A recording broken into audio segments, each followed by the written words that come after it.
Congresswoman, are you there? I am here. There you are. Okay. I just was telling everybody that when government shuts down, you obviously get bored and you have nothing better to do but to talk to us on the air. So I'm glad that you made the call. Well, I wish it was that way. I do continue to work on behalf of the state of Wyoming. Of course. And I just wanted to ask just a little bit about the government shutdown, because frankly, out here in Wyoming, we've been enjoying it, just so you know. And it does happen, though, that the House of Representatives passed a continuing resolution, and then it went on to the Senate, and everything fell apart. What happened? Well, it's the issue of shutdown. And what it has to do with is after he voted to continue funding the government in March of this year, the left wing of his base went nuts. And this is part of the TDS, the Trump derangement syndrome. And it's just that they want to burn everything to the ground so long as President Trump is the president.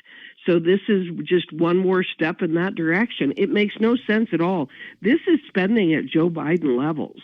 This isn't cutting spending, it's keeping it at the same levels because it was a continuing resolution last fall, and it was a continuing resolution in March, which means we're continuing spending at the same level. And what we did in the House is we passed what is essentially a clean spending bill, meaning all we're doing is keeping the government open at the same level of spending through November 21st so we can finish our appropriations bills. All 12 of the House appropriations bills have passed out of the Appropriations Committee, and we have passed 3 of them on the floor, sending them over to the Senate for consideration. And we want to get hard at work on the other 9 so that we can fund the government. I did hear the president say something about an opportunity during all of this to make some cuts and shrink the size of government. If he can, do you know how that works? So that's one of the problems that we have. You know, I'm such a strong advocate for Article 1 of the Constitution, meaning that the legislative branch actually function as the legislative branch. But what happens in a shutdown is that Russ Vought, the head of OMB, must prioritize how the spending is made. He has to determine by law what programs get funded and what don't. And as we've talked about over the years, they tend to try to identify people, federal employees, either as providing an essential service or not. And what the president and Mr. Vought have both said is, well, if they're not essential, then why are we funding them at all? Now, I don't think that that's any way to run a railroad, but at the same time, what this does is it leaves a lot of these decisions up to the executive branch, despite the fact that, again, we're the legislative branch. So this is not the way that we ought to be operating the government. We have been operating on continuing resolutions, which, Glenn, I don't like. I want to go through the correct, appropriate process where we fund the government through our appropriations bills. But I just want to give you one metric. Last year, the House passed 7 of the 12 appropriations bills by the end of, I believe it was by the end of September, but it was last fall. Maybe we had one continuing resolution. We passed 7 of the 12 appropriations bills, and those 7 bills funded 75% of the government. The Democrats were in charge at that time. If you remember, Chuck Schumer was the leader in the Senate. They refused to take up any one of our 7 appropriations bills because they want omnibus spending bills.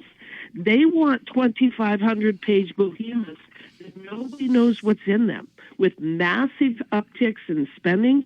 The last omnibus spending bill was in December 2022. Nancy Pelosi was the Speaker of the House, and they held the Senate. And what they did, and President Biden was the president, and they ran through an omnibus spending bill that, again, I think it was 1,800 pages, and it spent over $2 trillion of money. We don't want to do that. I wish that the Senate, and we're pushing John Thune to do this, but we need the Senate to be taking up our appropriations bills as we pass them, and we'll fund one section of the government at a time. There's no reason that they cannot do that, and that is a better way that we ought to be operating this. But again, a year ago, we could have funded 75% of the government with the appropriations bills that we passed, and the Senate refused to take them up. Okay, let's swing over, since I just have you for a few minutes here. Take a look at something that's happening in the state of Wyoming mostly, but I think across the country. I just got done talking about coal and the fact the Trump administration is making some cuts to regulations and some other things to get coal back on track again, including, and this was a surprise to me, that it was a California court ruling that would open up ports for coal so we can finally start shipping coal overseas. We have a chance here, not just through Wyoming with rare earth minerals and AI technology that's coming to the state, but with coal being revitalized here, looks like, I would think, we're heading for the next boom. For decades, I have been saying for years and years and years that coal is the energy of the future. And there was a period of time where people looked at me like I had 14 heads, but I kept saying, you cannot run our government and our economy unless you have affordable and reliable energy, and coal fits that bill. More than any other source of energy, it is dense. The unit of land necessary per unit of energy produced is the very highest in terms of the ratio. So I have said for years, you don't give up on coal. It's coming back, and we're seeing that revival. So the Black Butte mine just got its permit approved for another 7.5 million tons of coal. That will continue operating that mine through 2039 in southwestern Wyoming. We just had the announcement of $650 million billion dollars being dedicated to doing work on our coal-fired power plants, renovating our coal-fired power plants, and doing much-needed maintenance there. We also have what we're going to be able to hopefully do a Congressional Review Act against the Buffalo RMP, which would have stopped all coal mining in the Powder River Basin. I mean, things are changing around at a very, very rapid pace with this new administration, because the people in charge, such as Chris Wright, the president, the vice president, Doug Burgum, they all understand that our prosperity depends on affordable and reliable energy.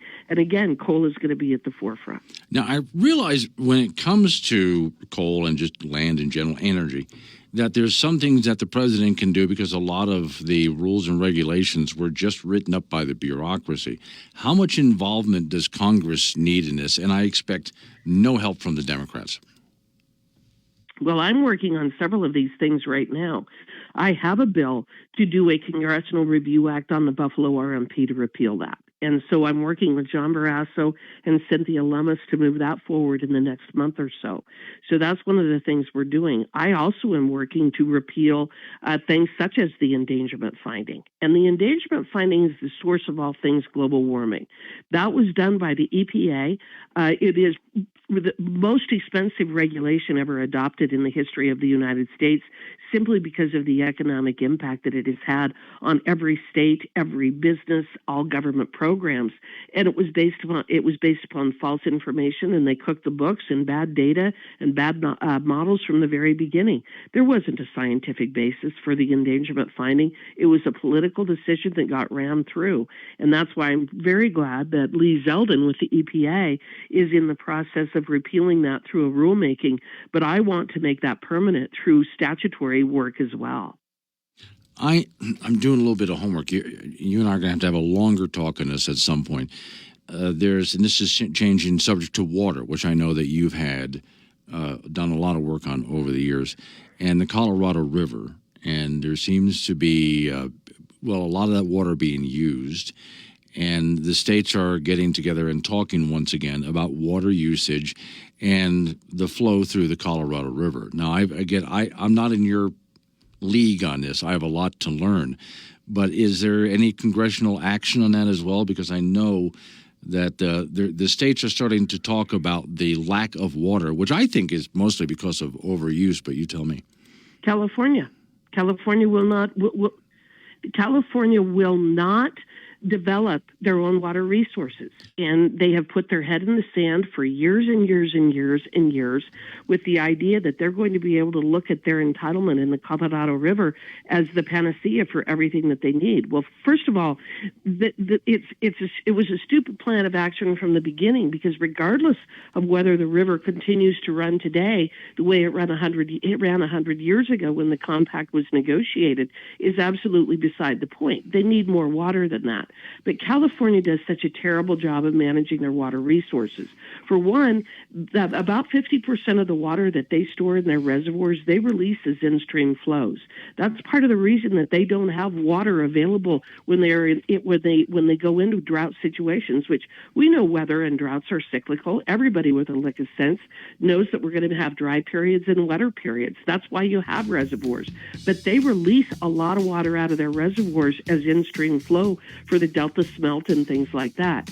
The other thing is that they have not built water infrastructure since the 1960s with 16 million people, and now they have 40 million people, and they're looking around trying to find ways that they can get somebody else to fix their problem.